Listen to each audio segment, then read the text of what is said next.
Bonjour, Nicolas Bay, secrétaire général adjoint du Front National et député européen. Razia Hammadi, bonjour, député socialiste de Seine-Saint-Denis. Bien sûr, on commence avec la garde à vue de Mehdi Nemmouche, auteur présumé de la tuerie de Bruxelles. Alors, le parcours, on commence à le connaître, un petit délinquant de la prison où il rencontre un islam, il se radicalise. Et ensuite, le djihad en Syrie et son retour et la tuerie à Bruxelles. Qu'est-ce que tout cela vous inspire? Razia Hammadi. Tout d'abord, de l'effroi, un sentiment de terreur, parce que ce qui s'est passé est affreux et terrible. Et en même temps, je suis malheureusement tenté de dire un parcours si banal. C'est-à-dire que c'est des profils qui, maintenant, se ressemblent quelquefois en tout point. En tout cas, Mohamed Merah c'est-à-dire, on a souvent des fractures familiales, une dérive vers la délinquance, la prison qui sert quelque part de formation accélérée, le voyage à l'étranger, l'apprentissage du maniement des armes. On est à l'interstice de l'exclusion sociale, de quelque chose qui révèle d'une crise identitaire profonde et par-dessus cela, les ramifications liées à un contexte international que l'on connaît maintenant, puisque la Syrie est devenue un véritable terreau de production de ce profil, pour ainsi dire, totalement sauvage. Alors, en un mot, je crois que tout cela doit nous amener à réfléchir tant du point de vue de l'action concrète, en termes de prévention, en termes de sanctions, en termes de réflexion profonde autour de ce que doivent faire les États européens sur ce sujet-là précis. Il n'y a pas de solution toute faite. Il y a la question du suivi, la question de la prévention, la question de... La réforme pénale est d'ailleurs une alternative, mais bon, on aura l'occasion de tout à l'heure. On va écouter Nicolas Bay. Oui, moi je crois que nous subissons de plein fouet les conséquences de choix politiques délibérés et totalement inconséquents. C'est-à-dire, on a à la fois le cocktail explosif, c'est d'abord des choix de politique internationale, des interventions militaires dans le monde qui ne sont pas conformes à nos intérêts. Je pense par exemple à la Libye, où nous avons mis les islamistes au pouvoir. Ça, c'était sous Sarkozy. Vous faites un lien entre la Libye non, et des terroristes? que d'une façon générale, en laissant se développer ou en encourageant le développement de l'islam radical et des régimes islamistes dans le monde, eh bien évidemment nous risquons de développer ce genre de profil. Ensuite, on a l'immigration massive, parce qu'évidemment, je suis pas en train de faire un amalgame, il y a bien sûr c'est un citoyen français, hein. Oui, d'accord, mais issu de l'immigration. Et si on n'avait pas une immigration massive venant d'Afrique subsaharienne ou du Maghreb,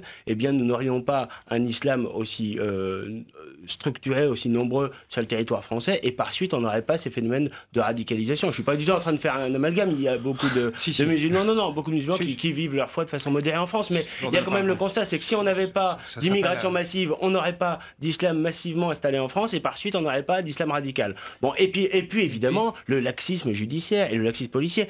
Dans l'univers carcéral, il y a un grand laxisme. On laisse se développer des imams autoproclamés, on laisse se développer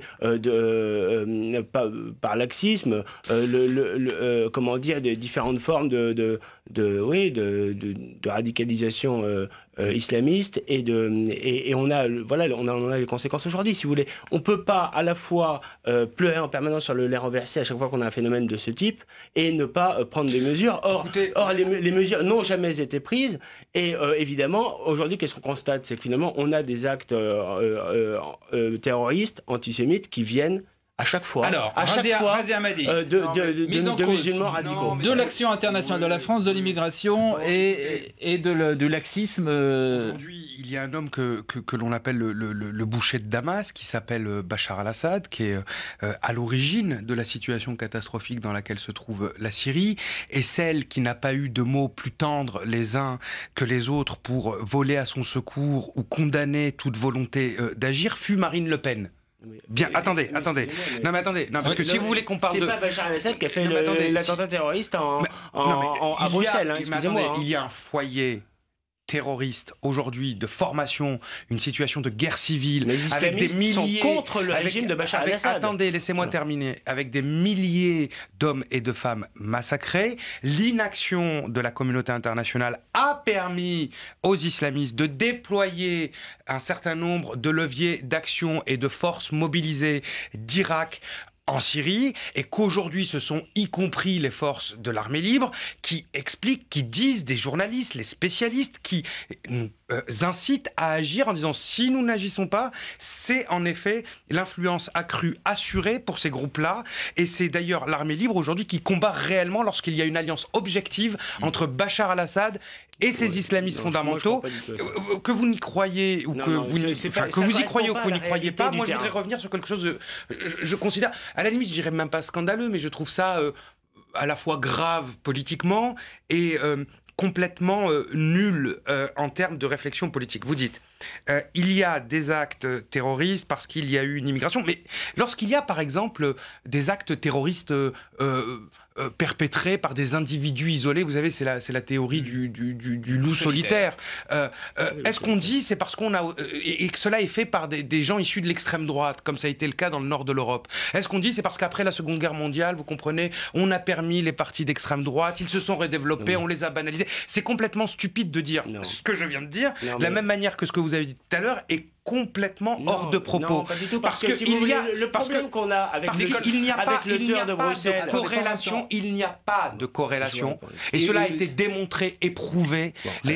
Il y a une infinité de recherches sur le domaine entre l'immigration et les actes terroristes perpétrés. Mais il y a un constat d'abord, c'est qu'il y a une délinquance d'une façon générale provenant des populations immigrées qui est plus élevée. Alors vous pouvez dire que c'est pour des raisons sociales, etc. Mais c'est un constat, c'est-à-dire que la population, oui, mais issue de l'immigration, population carcérale 4 fois supérieure chez les étrangers ou d'origine étrangère que chez les Français. Bon, premier point. Du coup, évidemment, ils se retrouvent en prison, et un certain nombre d'entre eux, en prison, sont pris en main par des islamistes parce qu'on laisse faire.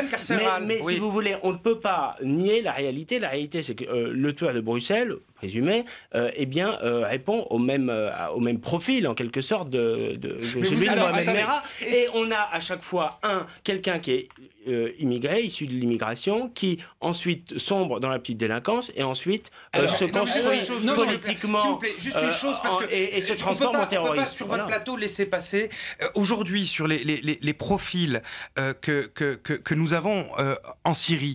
Il y a y compris des Français qui le sont depuis plusieurs générations, qui s'appellent Christophe, Frédéric, François, ou bien Stéphanie ou Marie.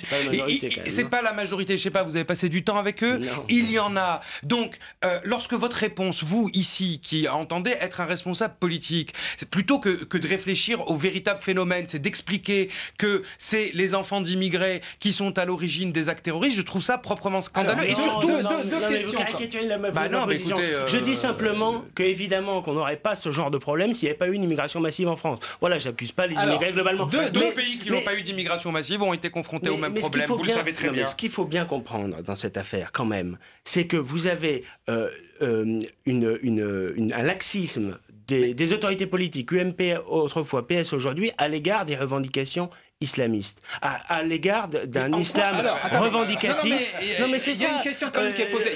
Il y a deux questions qui sont posées. Est-ce qu'effectivement l'islamisme radical en prison, d'une part, et deuxièmement le suivi des personnes, de ces gens qui vont faire le djihad en Syrie. Est-ce que oui, mais c'est quand même deux problèmes qui sont clairement posés par le cas. Vous avez bien raison de les distinguer. Je pense que pour lutter aujourd'hui contre ce type de phénomène, tout doit être mis sur la table. Tous les outils, répression, sanctions, prévention, laissez-moi terminer, mais des réflexions encore plus profondes, y compris sur la manière dont on régule et dont on accompagne, dont on organise l'islam de France. Mais attention, arriver sur un plateau comme le fait Monsieur B et dire, point 1, première raison, l'immigration massive. Point 2, l'islamisme radical. Mais il n'a rien à voir avec l'islam, ce monsieur. 99,9% des musulmans de France considèrent que ce monsieur n'a rien à voir avec 99,99% avec ce qu'est leur conviction ou ce qu'est les fondements religieux. Lorsqu'il y a une secte religieuse, quelle que soit son obédience, qui perpétue quelque chose d'infâme comme ce qui s'est passé en Belgique, mais personne ne fait le lien sauf vous qui le faites pour l'islam. Donc ce que je veux dire ici, c'est qu'il y a deux choses sur lesquelles il faut qu'on soit vigilant. Monsieur Pechnard le disait encore hier, qui a eu des responsabilités dans ce domaine et qui connaît bien le sujet. Là où nous sommes pris de court, c'est le nombre très important de personnes à suivre. On parle de 300 à 500 personnes rien que pour la France. C'est toute l'Europe qui est concernée. 2, il y a un problème aussi, mais ça a pas, c'est pas simplement lié au sujet qui nous intéresse aujourd'hui, sur qu'aujourd'hui la prison est le premier producteur de récidivistes. Nicolas Bay. Je vois pas où est le laxisme. Dès qu'il a posé ses pieds en France, il a été interpellé. On écoute Nicolas Bay. Et le laxisme, c'est les lois Dati autrefois, c'est les lois Taubira aujourd'hui, qui consistent à vider les prisons. Aujourd'hui, on a un taux de remplissage de 280% oui, voilà. Alors de nos prisons. Ça, c'est le grand argument. Surpopulation carcérale, donc on vide les prisons, petit bracelet électronique. Vous proposez quoi, vous? Eh bien, nous, on propose d'augmenter le nombre de places de prison, de construire des prisons et de faire en sorte que ceux qui commettent des délits ou des crimes en France, eh bien, d'abord, ils soient sanctionnés à la hauteur de ce que le code pénal prévoit, ce qui n'est pas le cas aujourd'hui, et ensuite que les peines soient effectivement purgées et intégralement purgées, ce qui n'est pas le cas non plus, vous le savez très bien. C'est pas le problème de Mehdi Nemmouche, parce qu'il a purgé sa peine. Évidemment que les revendications islamistes, le développement de l'islam radical en France, sous toutes ses formes, y compris dans l'univers carcéral, fassent l'objet d'abord d'une attention particulière des pouvoirs publics et surtout d'une répression extrêmement ferme. Mais ça n'est pas le cas aujourd'hui. Aujourd'hui, dans les prisons, faute de moyens accordés à l'administration pénitentiaire, faute de volonté politique et par laxisme, eh bien, on laisse se développer l'islam radical. Vous avez énormément de personnes qui s'autoproclament imams, qui prennent un petit groupe de jeunes et qui les radicalisent. Et quand ils sortent de prison, eh bien, le résultat, c'est Mohamed Merah ou le tueur de Bruxelles. Voilà. Donc, à un moment donné, vous pouvez pas, vous qui êtes au pouvoir, le Parti socialiste a tous les pouvoirs en France. Le laxisme, c'est votre marque de fabrique en matière de police et de justice. Eh bien, vous êtes évidemment politiquement responsable de ce genre de phénomène. C'est tout. C'est du grand n'importe quoi. Je suis vraiment déterminé, mobilisé à ce qu'il n'y ait aucun signe égal entre islam. Attendez, attendez, excusez-moi, demi-mot ce que vous évoquez, entre islam et ce type d'acte. Maintenant, si vous n'êtes pas bien informé, si vous travaillez sur ces sujets, vous devriez savoir qu'il y a aujourd'hui une cellule au ministère de l'Intérieur. Elle n'a pas les moyens d'agir, vous le savez très bien. Qui ne travaille que sur ces sujets. On n'en est plus à faire des groupes de travail, excusez-moi, mais des groupes de travail, des commissions, ça sert à rien. Parce qu'on a terminé. Deuxième chose, il y a aussi la question de la régulation du culte et faire en sorte qu'aux confins du gangstérisme et de la secte, on ne soit pas en situation de courir derrière des fanatisés qui deviennent contre l'islam radical. Mais c'est pas une question d'islam radical. On parle là de fous dangereux. Oui, ne mélangez pas tout. D'accord. C'est encore oui, mais les mots ont un sens. Les mots ont un sens. Merci Razi Hamadi. Merci Nicolas Bay. Les éditorialistes au titre. Merci.